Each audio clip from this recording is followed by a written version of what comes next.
जय हिंद दोस्तों, स्वागत है आप सभी का आपके अपने YouTube channel GS hub by DS sir में। तो कैसे हो आप लोग? उम्मीद करता हूँ आप सब अच्छे होंगे। साथ ही आज की श्रृंखला में एक बार हम फिर से देखने वाले हैं एसएससी एमटीएस एग्ज़ाम का एनालिसिस। हालांकि आज आपका कोई एग्ज़ाम नहीं था, साथ ही आज है 5 मई और 5 मई को बता दूँ आपका आज कोई एग्ज़ाम नहीं था, परंतु हम एग्ज़ाम बेस्ड कुछ क्वेश्चन देखने वाले हैं जो कि आपके लिए एसएससी एमटीएस एग्ज़ाम जो आपका चल रहा है, जो सोमवार को आपका एग्ज़ाम होगा, उसके लिए ये क्लास महत्वपूर्ण साबित होने वाली है। तो आप सभी से निवेदन है, एक बार से दोस्तों में सेशन को शेयर कर दीजिए। एक बार से दोस्तों में सेशन को शेयर कर देंगे ताकि ज़्यादा से ज़्यादा विद्यार्थियों को क्लास का फ़ायदा पहुँच सके। ठीक है साथी, चलते हैं आज के पहले प्रश्न की तरफ। कुछ इस तरह से प्रश्न रहेंगे, इन सभी का हम डिटेल से अध्ययन करेंगे और देखेंगे आने वाले जो सोमवार को आपका एग्ज़ाम किस तरह से क्वेश्चन पूछे जाएंगे या पूछे जाने की एक्सपेक्टेड क्वेश्चन की संभावना है। ठीक है, तो चलते हैं आज के पहले प्रश्न की तरफ। आज का मोटिवेशन कोट जो आपको ऊर्जावान बनाएगा और मंजिल के प्रति जागरूक रखेगा। कह रहा है मुश्किलों से कह दो, मुश्किलों से कह दो, उलझा न करें हमसे, हमें हर हाल में जीने का हुनर आता है। साथ ही समस्याएं कितनी भी क्यों ना आए, लेकिन आपको उन समस्याओं से लड़कर आगे ही बढ़ना है। ठीक है, तो समस्याओं का आना पार्ट ऑफ लाइफ है और समस्याओं को हटा कर के आगे से सुलझा कर के इनको आगे बढ़ जाना, ये आर्ट ऑफ लाइफ है, जीवन जीने की एक कला है। ठीक है, इसको याद रखेंगे। मुश्किलों से कह दो कि उलझा न करें हमसे, क्योंकि हर हाल में जीत जाने का हुनर आता है। चलते हैं अगले आज के पहले प्रश्न की तरफ इसी जोश और जुनून के साथ। आज का पहला प्रश्न आपसे कह रहा है 1982 में एशियन गेम्स का आयोजन कहाँ पर हुआ था। साथ ही आपका कोई भी एग्ज़ाम जो चल रहा है उसमें स्टैटिक जीके एक महत्वपूर्ण योगदान दे रहा है, तो याद रखेंगे। उसी क्रम में आज क्वेश्चन आपसे पूछा है 1982 में एशियन गेम्स का आयोजन कहाँ पर हुआ था। ये क्वेश्चन आपको 2 मई के एग्ज़ाम में भी पूछा गया था। ठीक है, तो याद रखेंगे, इसके रिपीट होने की संभावना है, इसलिए इसको आप लोग याद रखेंगे। बात करेंगे 1982 एशियन गेम्स की, तो जब ऐसी जो डेट दे ऊट पटांग टाइप की, तो समझ लेना उसका आयोजन कहीं ना कहीं अपने देश में हुआ होगा। कहाँ पर? भारत में हुआ होगा। ठीक है, इससे पहले बात की जाए 1951 की, इस समय एशियन गेम्स की शुरुआत होती है और इनका आयोजन कहाँ पर होता है सर? नई दिल्ली में होता है। कहाँ पर? नई दिल्ली में। और सर जब आपसे पूछ रहा है कि 1982 में एशियन गेम्स का आयोजन कहाँ पर हुआ, तो भी इसका राइट आंसर आपको दिमाग थोड़ा लगाना होगा, जिससे आपका भारत इसका राइट आंसर हो जाएगा। ठीक है, बात करेंगे 1982 के एशियन गेम्स की। साथ ही ये एशियन जो गेम्स थे ये 9वें क्रम के थे और एशियाई खेल थे, ये आपको बता दूं। और इसकी राष्ट्रीय राजधानी नई दिल्ली में इनका क्या किया गया था? साथ ही आयोजन किया गया था। ठीक है, इसको याद रखेंगे। एशियन गेम्स 1982 भारत में आयोजन हुआ था, जबकि पहली बार 1951 में एशियन गेम्स का आयोजन भी भारत में ही किया गया था। ठीक है, याद रखेंगे। चलते हैं अगले प्रश्न की तरफ। सर अगला प्रश्न कह रहा है the race of my life का कह रहा है the race of my life पुस्तक के लेखक कौन है। बात की जाए the race of my life, साथ ही रेस की बात आएगी तो कहीं ना कहीं कोई ना कोई रेसर से जुड़ा हुआ सवाल होगा, तो याद रखेंगे the race of my life पुस्तक के लेखक हैं भारत के फ्लाइंग सिख कहे जाने वाले मिल्खा सिंह की। किसकी? भारत के फ्लाइंग सिख कहे जाने वाले मशहूर भारतीय स्प्रिंटर मिल्खा सिंह की बुक है।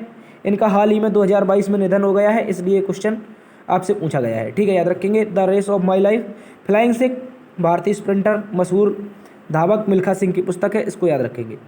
इसके अलावा हो सकता है ज़्यादा टफ पूछे तो पूछ लेगा 1959 में, यानी कि पद्मश्री मिल्खा सिंह को जो दिया गया था, क्वेश्चन पूछेगा कि मिल्खा सिंह को पद्मश्री कब दिया गया, तो 1959 इसका राइट आंसर हो जाएगा। इसको भी आप लोग कहीं ना कहीं नोट करके रख लेंगे। ठीक है, the race of my life, ठीक है, मेरी ज़िंदगी की दौड़, ये पुस्तक किसकी है? फ्लाइंग सिख मिल्खा सिंह की। चलते हैं अगले प्रश्न की तरफ। सर अगला प्रश्न कह रहा है अगस्त 2022 में प्रधानमंत्री मोदी ने किस राज्य में होमी भाभा कैंसर अस्पताल का उद्घाटन किया। कह रहा है अगस्त 2022, ये भी क्वेश्चन आपका 2 मई को पूछा गया था, इसलिए इंपॉर्टेंट हो सकता है फिर से रिपीट हो जाए, तो याद रखेंगे। कैंसर अस्पताल की बात करेंगे साथी, तो इसका आयोजन कहाँ पर, यानी कि खोला कहाँ पर गया है, तो चंडीगढ़ में खोला गया है। कहाँ पर? चंडीगढ़ में। आप सभी को पता होगा चंडीगढ़ पंजाब और हरियाणा और चंडीगढ़ 3 राज्यों की राजधानी है। इस कारण कभी कभी ऑप्शन में आपको या तो पंजाब दे देगा या हरियाणा दे देगा, तो आप इसका आंसर क्या याद रखेंगे? पंजाब, हरियाणा और चंडीगढ़, यानी कि पंजाब, हरियाणा, छत्तीसगढ़ में इसको खोला गया है। ठीक है, याद रखेंगे। किसने खोला है? प्रधानमंत्री नरेंद्र मोदी ने खोला है। और इसका इलाज इसमें किसका किया जाएगा? कैंसर का इलाज किया जाएगा। ठीक है, इसको याद रखेंगे। इसके अलावा एक क्वेश्चन और पूछ सकता है ब्रेन सेंटर। क्या पूछ सकता है? ब्रेन सेंटर, यानी कि मस्तिष्क अनुसंधान संस्थान। मस्तिष्क अनुसंधान संस्थान सर कहाँ पर खोला गया है, ऐसा भी क्वेश्चन आपसे पूछ सकता है, तो याद रखेंगे ये खोला गया है सर बेंगलुरु में। कहाँ पर? बेंगलुरु में इसको खोला गया है, ये इंपॉर्टेंट है, याद रखेंगे। जब मोदी जी ने यहाँ पर ब्रेन अनुसंधान संस्थान खोला था तो इसी वक्त स्टैच्यू ऑफ प्रोस्पेरिटी का भी उद्घाटन किया गया था। किसका? स्टैच्यू, आपने सुना होगा इसके बारे में, स्टैच्यू ऑफ प्रोस्पेरिटी। क्या सुना होगा? स्टैच्यू ऑफ प्रोस्पेरिटी सर कहाँ पर है? तो ये बेंगलुरु में है, कैंपगोड़ा एयरपोर्ट पर भगवान कैंपगोड़ा की प्रतिमा है। तभी जब इन्होंने ब्रेन अनुसंधान संस्थान का उद्घाटन किया था तभी इसका भी उद्घाटन किया था। ठीक है, इनको आप लोग अच्छे से याद रख लेंगे। चलते हैं अगले प्रश्न की तरफ। सर अगला प्रश्न कह रहा है कारगम लोक नृत्य। क्या कह रहा है? कारगम लोक नृत्य किस राज्य से संबंधित है? तो बात करेंगे कारगम लोक नृत्य की। साथ ही ये कारगम लोक नृत्य एक तमिलनाडु का मशहूर लोक नृत्य है। कहाँ का? तमिलनाडु का मशहूर लोक नृत्य है और तमिलनाडु का एक स्थान पड़ता है तंजावुर। क्या पड़ता है? तंजावुर।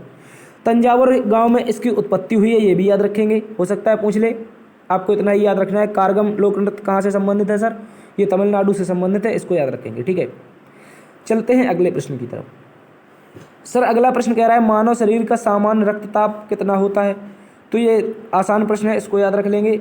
बात की जाए स्वस्थ मनुष्य के सामान्य रक्तचाप की, ठीक है, किसकी? रक्तचाप की। ठीक है, यानी कि किसकी? ब्लड, माफ़ी चाहेंगे, तो ये सामान्य ताप की, शरीर में जो सामान्य ताप होता है इस ताप की। ठीक है, तो इसमें मनुष्य का जो हो जाएगा डिग्री सेल्सियस में बात की जाए, किसमें? डिग्री सेल्सियस में तो 37 हो जाएगा, जबकि फ़ारेनहाइट में बात की जाए तो 98.4 इसका हो जाएगा राइट आंसर। क्या हो जाएगा? 98.4 फ़ारेनहाइट या फिर 37 डिग्री सेल्सियस इसका सामान्य ताप होता है मनुष्य का, याद रखेंगे। ठीक है, तो अच्छा क्वेश्चन है ये, हर एग्जाम में लगभग पूछा जाता है, आसान प्रश्न है। चलते हैं अगले प्रश्न की तरफ। सर अगला प्रश्न कह रहा है भारत में वर्तमान में कितने बायोस्फीयर रिजर्व स्थित हैं? क्या कह रहा है?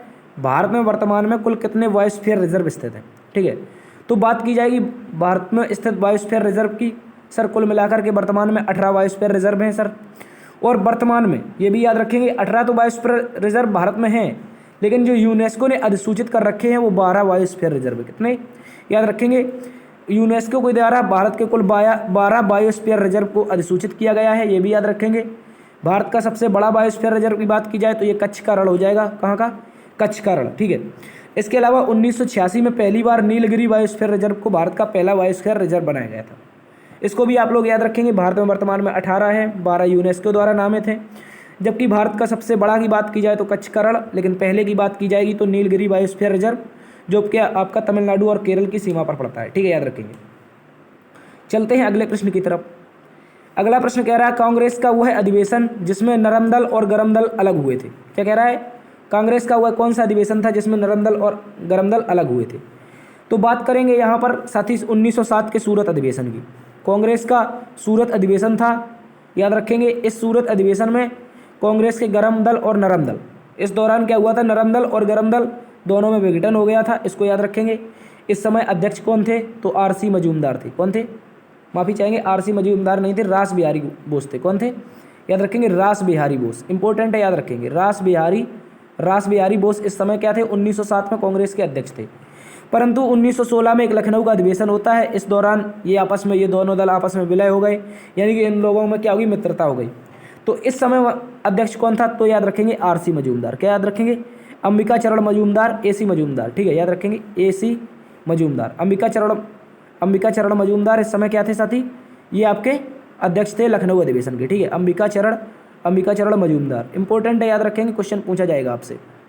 ठीक है, तो रास बिहारी बोस 1907 में जब अलग अलग हुए थे नरम दल गरम दल, जब दोनों में आपस में विलय हुआ, सलाह हुई, मशवरा हुआ, तो इस समय कौन थे? अंबिका चरण मजूमदार। इंपॉर्टेंट है, याद रखेंगे, क्वेश्चन आपसे पूछा जाता है। कांग्रेस नरम दल गरम दल अलग कब हुए या फिर विलय कब हुए, तो इनको आप लोग अच्छे से याद रखेंगे। चलते हैं अगले प्रश्न की तरफ। सर अगला प्रश्न कह रहा है मैग्नस कार्लसन किस खेल से संबंधित है? तो बात करेंगे साथी हम मैग्नस कार्लसन की। ये विश्व का नंबर 1, याद रखेंगे, विश्व का नंबर 1 क्या है? चेस खिलाड़ी है। कैसा? चेस खिलाड़ी। चेस का मतलब साथी शतरंज का खिलाड़ी। याद रखेंगे मैग्नस कार्लसन जो है साथी, ये दुनिया के सबसे प्रसिद्ध, याद रखेंगे, दुनिया के प्रसिद्ध शतरंज खिलाड़ी हैं। और साथी वर्तमान में ये कहाँ के हैं? तो दुनिया के नंबर 1 खिलाड़ी भी हैं, ये भी याद रखेंगे, दुनिया के नंबर 1 खिलाड़ी है। सर बात करेंगे इनके देश की, इनका देश कौन सा है? तो इनका देश का नाम हो जाएगा नॉर्वे। ठीक है, मैग्नस कार्लसन ये वही व्यक्ति है जिन्होंने विश्वनाथ आनंदन को कई बार, जो भारत के चैंपियन रह चुके हैं, इनको कई बार हराया है। ठीक है, याद रखेंगे मैग्नस कार्लसन को। ये विश्व के नंबर 1 शतरंज खिलाड़ी हैं। इंपॉर्टेंट प्रश्न है, याद रखेंगे। क्या खेलते हैं? चेस खेलते हैं। चलते हैं अगले प्रश्न की तरफ।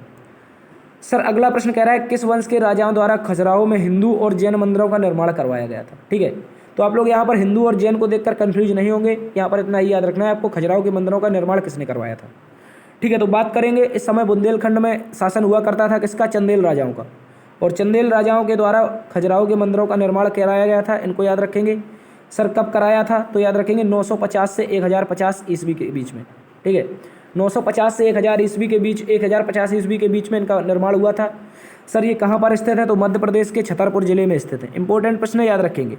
वर्तमान में ये कहाँ पर आते हैं, तो मध्य प्रदेश के छतरपुर में आते हैं। ये बुंदेलखंड का हिस्सा है और यहाँ के राजा थे चंदेल, इनके द्वारा खजुराहो के मंदिरों का निर्माण हुआ था। और इन्हीं में एक सबसे प्रतापी शासक हुआ है विद्याधर चंदेल। याद रखेंगे कौन था, विद्याधर चंदेल। विद्याधर चंदेल व्यक्ति वही था साथी जिसने महमूद गजनबी को बुंदेलखंड पर आक्रमण करने से रोका था, और इसने कनरिया महादेव का मंदिर बनवाया था। किसका, कनरिया महादेव का मंदिर। इंपॉर्टेंट है, याद रखेंगे साथी, कनरिया महादेव का मंदिर जो कि यहीं खजुराहो के मंदिरों में स्थित है। याद रखेंगे किसने बनवाया था, विद्याधर चंदेल ने। ठीक है, और बात करेंगे खजुराहो के मंदिरों की, तो 1986 में इन्हें यूनेस्को की वर्ल्ड हेरिटेज में भी शामिल किया गया है। इसको भी आप लोग अच्छे से याद रखेंगे। ठीक है, चलते हैं अगले प्रश्न की तरफ। सर अगला प्रश्न कह रहा है वाकर कप किस खेल से संबंधित है। वाकर कप, सर बात करेंगे वाकर कप की, तो ये एक गोल्फ का प्रसिद्ध ट्रॉफी है। किसकी, याद रखेंगे गोल्फ की। इसके अलावा गोल्फ में बहुत सारी ट्रॉफियाँ होती हैं, जैसे राइडर कप, कौन सी, राइडर कप हो जाएगा। राइडर कप के अलावा मर्डेका कप भी होता है। क्या होता है, मर्डेका कप। इसके अलावा आपका होता है मास्टर्स कप। क्या होता है, मास्टर्स कप। इसको याद रखेंगे। मर्डेका कप में थोड़ी कन्फ्यूजन है, इसको आप लोग देख लेंगे किससे संबंधित है। ठीक है, राइडर कप, मास्टर्स कप या फिर आपका वाकर कप, ये सारे के सारे गोल्फ से संबंधित है। बात करेंगे वाकर कप की, तो इसकी शुरुआत हुई थी 1920 में। कब हुई थी सर, 1920 में वाकर कप की शुरुआत हुई थी। इंपॉर्टेंट प्रश्न है, इसको आप लोग अच्छे से याद रख लेंगे। ठीक है, चलते हैं अगले प्रश्न की तरफ। अगला प्रश्न कह रहा है विंग्स ऑफ फायर पुस्तक के लेखक कौन है और इसका प्रकाशन कब हुआ था। साथ ही इस तरह से क्वेश्चन अब पूछे जाने लगे हैं। पहले तो लेखक पूछता था, लेकिन अब उनका प्रकाशन वर्ष भी पूछने लगा है। तो बात करेंगे विंग्स ऑफ फायर की। विंग्स ऑफ फायर पुस्तक के लेखक कौन हो जाएंगे, भारत के मिसाइल मैन कहे जाने वाले पूर्व राष्ट्रपति श्री APJ अब्दुल कलाम। कौन थे, डॉक्टर APJ अब्दुल कलाम थे। इनको याद रखेंगे। इनके द्वारा विंग्स ऑफ फायर लिखी गई थी। ठीक है, इंपॉर्टेंट है, याद रखेंगे। सर इसके प्रकाशन की बात करेंगे तो 1999 में इसका प्रकाशन हुआ था। इसको भी आप लोग अच्छे से याद रखेंगे। इसके अलावा सर इंडिया विंस फ्रीडम, ये क्वेश्चन बहुत ज़्यादा कंफ्यूज होता है, एक विंग्स ऑफ फायर और इंडिया विंस फ्रीडम। तो बात करेंगे इंडिया विंस फ्रीडम की, तो इसमें अबुल कलाम आज़ाद जो कि भारत के पहले शिक्षा मंत्री थे, अबुल कलाम आज़ाद और डॉक्टर APJ अब्दुल कलाम दोनों अलग अलग व्यक्ति हैं। अबुल कलाम आज़ाद की पुस्तक थी इंडिया विंस फ्रीडम जो कि भारत के पहले शिक्षा मंत्री थे, जबकि बात करेंगे डॉक्टर APJ अब्दुल कलाम की, इनकी पुस्तक थी विंग्स ऑफ फायर जो कि भारत के 2007 से 12 तक राष्ट्रपति रहे थे, 2002 से 2007 तक राष्ट्रपति रहे थे। ठीक है, इसको भी आप लोग अच्छे से याद रखेंगे। चलते हैं अगले प्रश्न की तरफ। अगला प्रश्न कह रहा है भारतीय संविधान से संबंधित अनुच्छेद 17 किसका उल्लेख है। याद रखेंगे अनुच्छेद 17 है जो, इसमें किसका उल्लेख है। तो बात करेंगे अनुच्छेद 17 की। साथ ही भारतीय संविधान का एक इंपॉर्टेंट प्रश्न है, इसको याद रखेंगे, कई प्रत्येक एग्जाम में ये पूछा जाता है। तो अस्पृश्यता का उन्मूलन, यानी कि हमारा मौलिक अधिकार है कि हम छुआछूत को दूर करें। ठीक है, याद रखेंगे। अनुच्छेद 17 कहता है कि भारत में कोई भी जाति पाति के हिसाब से छुआछूत नहीं होगी, यानी कि अस्पृश्यता का उन्मूलन किया जाएगा। यह हमारा मौलिक अधिकार है, इसको भी याद रखेंगे, इंपॉर्टेंट क्वेश्चन है। ठीक है, तो अनुच्छेद 17 अस्पृश्यता का उन्मूलन या फिर छुआछूत का अंत करना, इसका मुख्य उद्देश्य है। चलते हैं अगले प्रश्न की तरफ। सर अगला प्रश्न कह रहा है रेशमी रूमाल case, silk paper case Bharat के इतिहास में कब हुआ था। क्वेश्चन आया है कि रेशमी रूमाल केस भारत के इतिहास में कब हुआ था। इंपॉर्टेंट है, याद रखेंगे। बात करेंगे रेशमी रूमाल केस की, या फिर इसी को इंग्लिश में कहते हैं सिल्क पेपर केस। साथ ही ये घटना थी 1913 की। कब की थी, इंपॉर्टेंट है, याद रखेंगे। 1913 की घटना थी। सर इसमें क्या हुआ था, तो याद रखेंगे अफगानिस्तान में एक राजा हुआ करते थे। सर उन राजा का नाम क्या था, तो उन राजा का नाम था राजा महेंद्र प्रताप सिंह। क्या नाम था, साथ ही याद रखेंगे राजा महेंद्र प्रताप सिंह इनका नाम था। और ये राजा कहाँ के थे, तो अफगानिस्तान के राजा थे। 1913 में अफगानिस्तान में इन्होंने क्या कर लिया, साथ ही अंतरिम सरकार बना ली। क्या कर लिया, याद रखेंगे, इंपॉर्टेंट टॉपिक है, कई बार एग्जाम में पूछा गया है, पूछ लेगा आपसे। रेशमी रूमाल केस क्या है, तो याद रखेंगे इसको कहते हैं सिल्क पेपर केस। और इसमें क्या हुआ साथी, अफगानिस्तान के राजा महेंद्र प्रताप सिंह ने अंतरिम सरकार बना ली थी। ठीक है, अंतरिम सरकार आपने ये पढ़ा होगा पॉलिटी में। ठीक है, इसको याद रखेंगे। पहली बार कहाँ पर बनी थी, वैसे बलिया माना जाता है, लेकिन ये भारत के बाहर की बात की जाए तो अफगानिस्तान में 1913 में बन चुकी थी। और इसका समर्थन किसने कर दिया, तो साथी याद रखेंगे इसका समर्थन कर दिया था जर्मनी ने। किसने, जर्मनी ने, ठीक है, याद रखेंगे, जर्मनी ने इसका समर्थन कर दिया। तो राजा महेंद्र प्रताप सिंह का एक चेला था, यानी कि कह सकते हैं मंत्री था, मौलवी उबैदुल्ला। ये मौलवी उबैदुल्ला चाहता था कि हम पंजाब में जाकर के क्या करें, क्रांति करें। तो इसने एक व्यक्ति था छोटू पाल नामक, उसको क्या दे दिया, एक पत्र भेजा जो सिल्क पेपर में लिखा हुआ था। किसमें? रेशमी पेपर में लिखा हुआ था, सिल्क पेपर में। और जब ये पत्र इसने भेजा तो कहा इससे कि छोटू से, किसने? उबैदुल्ला ने कहा छोटू से कि इसको आराम से ले जाना, इसमें क्रांति है। तो छोटू पाल बहुत ज़्यादा डर गया, वो सोचता रहा कि इसमें क्रांति है, इसमें क्रांति है। इसने जाकर के पुलिस के सामने आत्मसमर्पण कर दिया और कहा सर इसमें क्रांति है, मेरा इससे कोई लेना देना नहीं। तो पुलिस ने इसके तहत बहुत सारे जो केस चले, बहुत सारे लोग गिरफ्तार हुए। इसमें उबैदुल्ला थे, महमूद हसन, बहुत सारे लोग, और राजा महेंद्र प्रताप सिंह आदि, ये लोग सारे के सारे के बारे में जानकारी मिल गई। तो साथी इस तरह से रेशमी रूमाल केस हो जाता है। और इसी पत्र के आधार पर, जो सिल्क पेपर था, इसी पत्र के आधार पर क्या हुआ, केस चला। तो इस केस को क्या कहते हैं? रेशमी रूमाल केस कहते हैं। सर कब चला था? तो 1913 में चला था। इंपॉर्टेंट है, याद रखेंगे। तो अंतरिम सरकार किसने बनाई थी? इसको भी याद रखेंगे, राजा महेंद्र प्रताप सिंह। इंपॉर्टेंट क्वेश्चन है। चलते अगले प्रश्न की तरफ। सर अगला प्रश्न कह रहा है दीपक हुड्डा किस खेल से संबंधित है? तो बात करेंगे दीपक हुड्डा की। साथी दीपक हुड्डा भारतीय क्रिकेट टीम के एक प्रसिद्ध खिलाड़ी है। देखो साथी याद रखेंगे, इसके अतिरिक्त आईपीएल की फ्रेंचाइजी लखनऊ सुपर जायंट्स में भी खेलते हैं। इनका हाल ही में प्रदर्शन बहुत घटिया रहा है, ठीक है, इनको याद रखेंगे। दीपक हुड्डा एक तो खिलाड़ी क्रिकेट से संबंधित है, जबकि एक खिलाड़ी है जो कबड्डी भी खेलते हैं, ठीक है। तो आपको ऑप्शन के हिसाब से अगर क्वेश्चन पूछता है उसमें क्रिकेट या कबड्डी दोनों देता है तो आप उसमें किसी को नहीं लगाएंगे, ठीक है। वो ऐसी स्थिति में क्वेश्चन गलत माना जाएगा, क्योंकि एक खिलाड़ी है जो कबड्डी भी खेलता है और ये दीपक हुड्डा क्रिकेट भी खेलते हैं, ठीक है। चलते अगले प्रश्न की तरफ। अगला प्रश्न कह रहा था मंगल पांडे का संबंध किस क्रांति से? तो सभी को पता होगा 1857 का जो सैनिक विद्रोह था, या इसी को कहते हैं प्रथम स्वतंत्रता संग्राम। तो इसमें 8 अप्रैल 1857, कब याद रखेंगे, 8 अप्रैल 1857 को क्या हुआ था, मंगल पांडे को फांसी दे दी गई थी, ठीक है, इसको याद रखेंगे। तो इसी कारण मंगल पांडे को याद रखेंगे। 1857 की क्रांति से संबंधित ये पहले क्रांतिकारी थे जिन्हें फांसी दी गई थी, ठीक है। चलते हैं अगले प्रश्न की तरफ। सर अगला प्रश्न कह रहा है प्रथम आंग्ल अफगान युद्ध। प्रथम आंग्ल अफगान युद्ध किस वर्ष लड़ा गया था? तो बात करेंगे प्रथम आंग्ल अफगान युद्ध की। तो इसमें क्या हुआ था साथी, इसमें एक तरफ अंग्रेज थे, दूसरी तरफ अफगानिस्तानी थे। कौन थे? अफगानिस्तानी।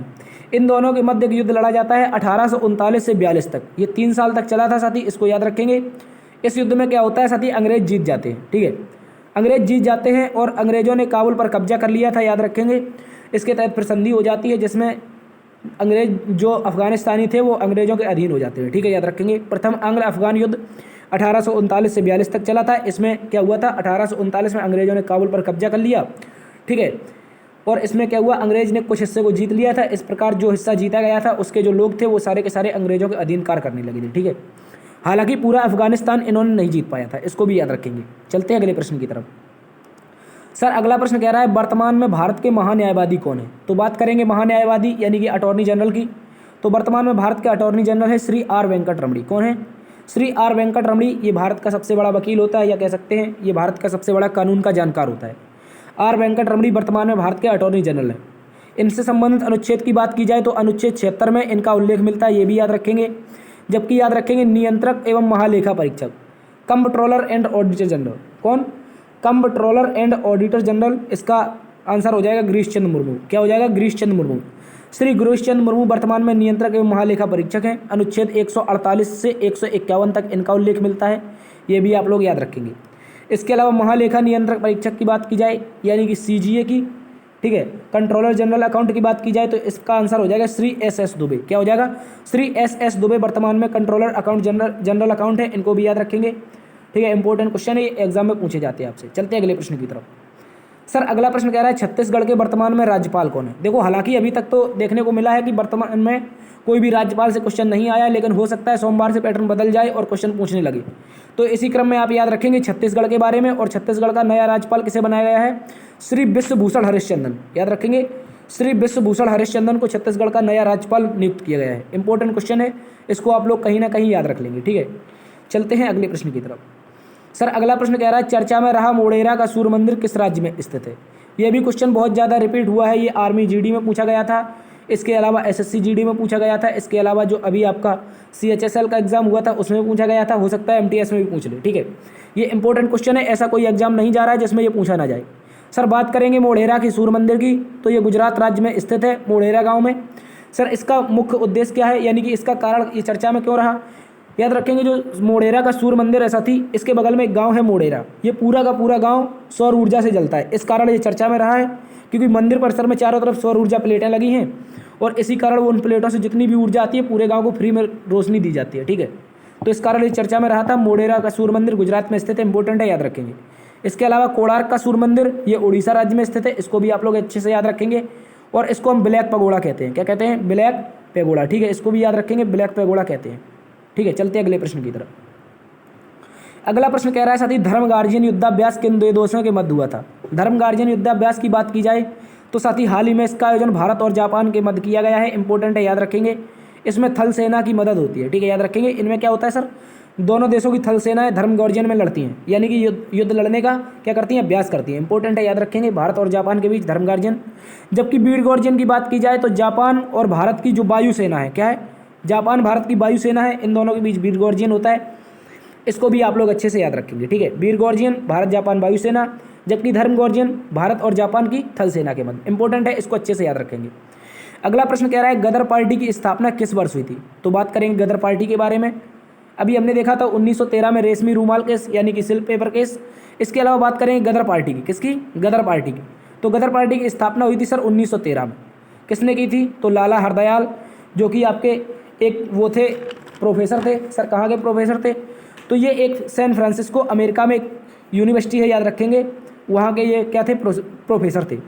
तो इस कारण इन्होंने क्या किया था, सोहन सिंह भाखना के सहयोग से, किसके, सोहन सिंह भाखना के सहयोग से अमेरिका के सैन फ्रांसिस्को में क्या किया था साथी, इसकी स्थापना की थी गदर पार्टी की। हालांकि लाला हरदयाल आगे चल कर के गदर पार्टी से अलग हो गए और गदर पार्टी ने आगे चल कर के पंजाब में आकर के क्या किया था, आंदोलन किया था 1915 में। ठीक है, याद रखेंगे, 1915 में गदर विद्रोह किया था पंजाब में, लेकिन ये सक्सेस नहीं हुआ था और अंग्रेजों ने इन लोगों को पकड़ कर क्या कर दिया, जेल में डाल दिया था। ठीक है, याद रखेंगे। तो सोहन सिंह भाखना ने इसका आगे चलकर नेतृत्व किया था, लाला हरदयाल जी अलग हो चुके थे। ठीक है, याद रखेंगे। तो इंपॉर्टेंट क्वेश्चन है, याद रखेंगे, गदर पार्टी 1913। तो ये थी आज की क्लास। उम्मीद करता हूँ आज की क्लास और आज की क्लास का एनालिसिस आपको पसंद आया होगा। यदि पसंद आया है तो एक बार से दोस्तों में सिस्टम को शेयर कर दीजिए। चैनल पर नए हैं तो सब्सक्राइब कर लीजिए। यदि आपने अभी तक लाइक नहीं किया तो आपसे निवेदन है, यदि क्लास अच्छी लगी है तो लाइक ज़रूर करिएगा। ठीक है, देखते रहिए GS hub by DS sir. बड़ों का सम्मान करना, छोटों को प्यार देना, अपना भी ख्याल रखना। मिलते हैं कल। जय हिंद।